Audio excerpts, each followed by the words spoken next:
This is Dr. K. I bring you another provocative video on Jehovah's Witnesses.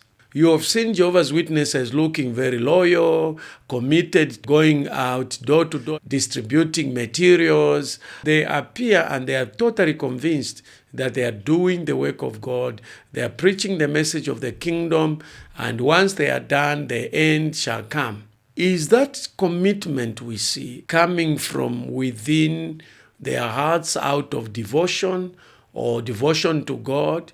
Are Jehovah's Witnesses loyal because they are convinced that they are doing God's work? Maybe some are, but the truth is that there is a hand behind them that makes them to do what they do, and that is fear. The governing board of Jehovah's Witnesses and the culture that has been created in the Jehovah's Witnesses is that of compliance no matter what, based on fear. Because if you don't comply, then you will suffer sanctions. So in this video, I'll show you the fear-based control in Jehovah's Witnesses. We are pulling off the curtain to expose the tools that Jehovah's Witnesses use to inspire loyalty, enforce conformity, and maintain control within the organization. You understand what keeps millions of Jehovah's Witnesses loyal and hardworking. Now, by the end of this video, I am going to tell you the real reason why they use fear to control their members. Jehovah's Witnesses are taught to fear the world outside their community as dangerous and the work of Satan. I mean, if they tell you that don't interact with them because they will influence you negatively, they are under the control of the devil, and therefore the devil will influence you, and imagine they are telling you to do that even to people, your own parents, your brothers and sisters that you've grown up with, the people that have brought you up, who have the very best interest for you, and they are telling you, fear them, don't interact with them.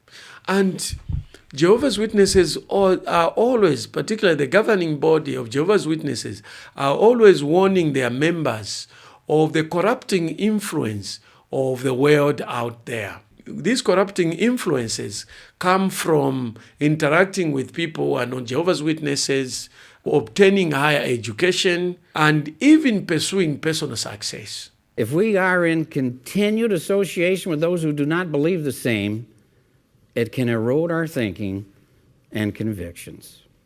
I have long said, the better the university, the greater the danger. The most intelligent and eloquent professors will be trying to reshape the thinking of your child, and their influence can be tremendous. Now, these warnings are taught in the kingdom halls, but they're enforced through Jehovah's Witnesses publications and through videos that you'll find on jw.org. They have a lot of videos that are directed at their members so that they can continue to instill fear, to reinforce the fear that they have established in their members. The Bible tells us to separate ourselves from a brother or a sister who is calling himself a believer and yet is living in sin. This is the person who has more effect on the church than ordinary non-believers. That's what Paul said. He says, if it means avoiding yourself interacting with the people of the world, you may have to leave this world. And yet Jehovah's Witnesses are telling their members, don't interact with these, don't have associations, don't have relationships with these people. Let's look at a clip from Jehovah's Witnesses on video, which acts out what is supposed to be done for a member or an elder whose child decides to go to college and how it is dealt with. And this is a video that is used in the training of elders of Jehovah's Witnesses. Brothers, thank you for considering this matter regarding Brother Brown and the impact that his family situation is having on the congregation. I asked you, brothers, to review his qualifications as an elder. After we spoke, then another one of Brother Brown's daughters have enrolled in a school for higher education. which raises questions as to how this affects the congregation. Congregation is disturbed about my or my family's situation. I've been in the congregation for 20 years. I know the publishers very well, and I'm sure no one is disturbed about my daughters pursuing higher education. Brother Brown, it is true. Some of the congregation have been negatively affected. They've been disturbed by the example of your daughters pursuing higher education. Some of the congregation are even confused about what the organization has stated regarding pursuing higher education. In fact, Sister Single's daughter is considering pursuing higher education because of the example of your daughters. Here is the clip from the member of the governing body boasting of how he straight away from high school went into pioneer work. I am so thankful to Jehovah that positive peer pressure was put on me to enter the pioneer ministry right out of high school. What a blessing and a protection it was to enter the regular pioneer work at age 17 and to be able to go to Bethel at 18. Even though there was considerable worldly pressure put on me to pursue university education, I am so happy that with Jehovah's help, I decided to build my future with Jehovah. I'm sure if he had gone to the university, he would have realized, because he would have gained analytical skills at the university to realize that what the governing body was teaching him was totally a lie. If you're enjoying this video and you are deriving benefit out of this video, like, subscribe, and strike the notice bell so that every time I upload a new video, you will be notified. And then you can choose whether to watch or not watch. The second fear tactic that Jehovah's Witnesses use is even more emotionally devastating, and this is the fear of losing family and close friends. The most painful thing I think you can do to another human being is to isolate them and cut them off. That's why solitary confinement, is such an issue in the prisons and stuff, and why it's such an effective tool also in those environments, because that people will do almost anything to just not be alone. And when you're raised as Jehovah's Witness your whole life, when all of your family around you, all your friends are in that environment, when they cut you off and disfellowship you, you are put into solitary confinement. As we can see from this clip, isolation is one of the things that human beings fear the most. Even hardcore criminals fear isolation. And because Jehovah's Witnesses have understood this fear in man, they've actually used it effectively as a tool to control their members and to keep them loyal, because they are threatened if you don't obey Jehovah's Witnesses, if you don't obey the beliefs or you question the beliefs of Jehovah's Witnesses, if you start living a life contrary to what Jehovah's Witnesses teach, you are going to lose your family, your close friends. You will be in total solitary confinement, and yet you are outside prison. Jehovah's Witnesses use disfellowshipping as solitary confinement, and yet you are not in prison. So Jehovah's Witnesses are afraid of this word shunning. Shunning is an outcome of the process called disfellowshipping. When you are disfellowshipped, it means Jehovah's Witnesses have thrown you out of the fellowship, out of the community of Jehovah's Witnesses. What is the very best thing we can do for those who are disfellowshipped? We already read it in 1 Corinthians 5:11. Stop keeping company with them, not even eating with them. And speaking of the same sort of person, the Apostle John wrote it, 2 John 10, do not receive him into your homes or say a greeting to him. Now, our loyalty is on the line, not to the disfellowship person, but to God, who is watching to see whether we will abide by his command not to have contact with those who are disfellowshipped. Some of Jehovah's people may think this is too drastic, and that their keeping in contact with a disfellowshipped friend or relative is a kindness. But they could not be more wrong about that.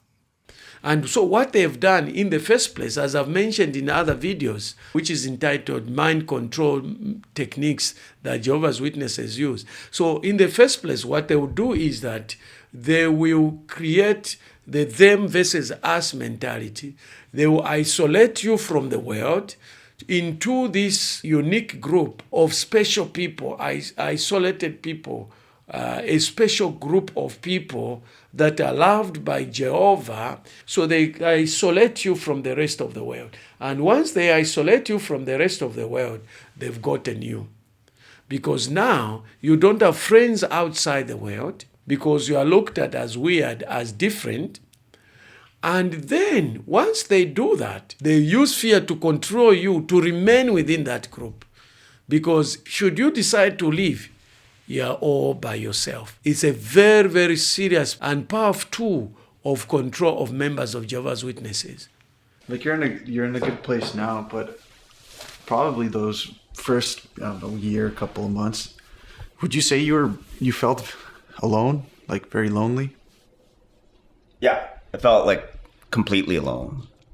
I had this experience which made it very surreal for me. So I joined a jiu-jitsu club, and I've been doing that now for a couple of years. And, you get in and you need to sign like a form, right? And you need to put an emergency contact, right? And it was at that point, I have nobody, right? There's nobody that I could put on that column to call, right? And so I think it's still the case. I should update it. My emergency contact was 911, right? And unfortunately, these members don't even realize that they've been controlled. Those who realize that they are being controlled no longer remain Jehovah's Witnesses. The organization had so many strict rules, and you found them so difficult to follow, just not being able to read other material or the way you dress, all that stuff. But there are 8 million Jehovah's Witnesses in the world, right, supposedly. So most of them, I guess, are fine with those strict rules. When you really understand to the level that Jehovah's Witnesses are micromanaged in every aspect of their life and how controlled they are, even though they'll say that they're not and they have all their personal freedoms, you don't. Like, you are so controlled and so micromanaged. It literally is like, they talk so much about, the new system coming in paradise. Like, it's actually here, right? You're just trapped in purgatory right now. You're trapped in hell. Get out of there, and you can actually have, some joy and happiness, right? And get that out of your life before it's too late. The saddest part is all these people are putting off having a happy life for some future paradise to come. So this practice of disfellowshipping and being shunned by the rest of the Jehovah's Witnesses community enforces strict conformity by making the cost of leaving the organization unbearably high. Human beings gravitate away from fear towards pleasure. Now, no matter how painful being a Jehovah's Witnesses might be, this pain might be lower than the pain of being shunned, of leaving family members. And for that reason, even those Jehovah's Witnesses who are not happy with the doctrines and the practices of Jehovah's Witnesses still remain within Jehovah's Witnesses community, still conform, because they are afraid of being shunned. The cost of being shunned is unbearably high. Now imagine overnight, you are the close community of friends and relatives and associates. Post-judicial committee meeting, just like that, you lose it all. You lose friends, you lose family members, you lose parents, siblings, friends, and other close associates. Now, that is a price unbearably too high to bear for Jehovah's Witnesses. You're asked to leave the room, and then you'll be called back in with a decision. My decision took about 15 minutes or so,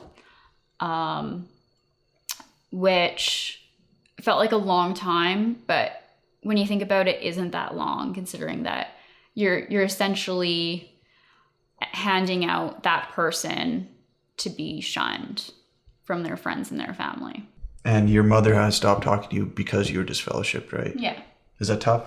It's very odd knowing that your mother supposedly cares for you. At least I'd like to think that she does, or that she did at one point. But she doesn't talk to you anymore, or come to visit you, or, even send you cards in the mail. And you are their only child, right? Yeah, correct. Wow. Yeah, and my mom is also an only child. So my maternal grandmother, I'm her only grandkid. It's just, wow. It's... The emotional toll of being shunned is just too high for many people. This fear of loss is the very reason why thousands of Jehovah's Witnesses remain silent. They don't say anything about their family members. They don't say anything that is going on. They don't say anything about what is going on against the leaders, against the other members. Because once they are known, since they are taught to report on each other, they will be reported and a judicial committee will be set up. And that person, if the elders are convinced that you've broken the laws or the rules, or you are going against the teaching of Jehovah's Witnesses, you are in trouble. Let's listen to this video. Jehovah's Witnesses, they're almost encouraged to rat on each other, Absolutely, they are. Yeah, they are. Police to police them. Yeah. If you, basically, what they tell you is if you've seen somebody do something and you didn't do anything about it, you are just as guilty in Jehovah's eyes by not doing the right thing and informing the elders. So when you got this girl pregnant, your parents find out, right? Well, how does that conversation go? Just my mom was home, and when I got there, she basically informed me that I needed to go to what they call the judicial meeting. So I went, and it went exactly how I expected it to. My dad wasn't home at the time. So it might have taken less than an hour, and they made that decision for the good of the congregation that they were going to disfellowship me. And they announced it right away. So by creating culture where members know that once they leave, they will lose everything, the organization ensures conformity and loyalty of its members. They are actually imprisoned without wars and bound without chains. So Jehovah's Witnesses ensures loyalty and suppresses dissent. If you have enjoyed this video and driven benefit out of this video, don't forget to like, subscribe, and strike the notice bell so that every time I upload a new video, you will be notified. And then you can choose whether to watch or not watch. Regarding the video that I talked about, the mind control techniques that Jehovah's Witnesses use to control its members, click on this video. Remember, this video is in 2 parts. For part 2 of this video, click on this link.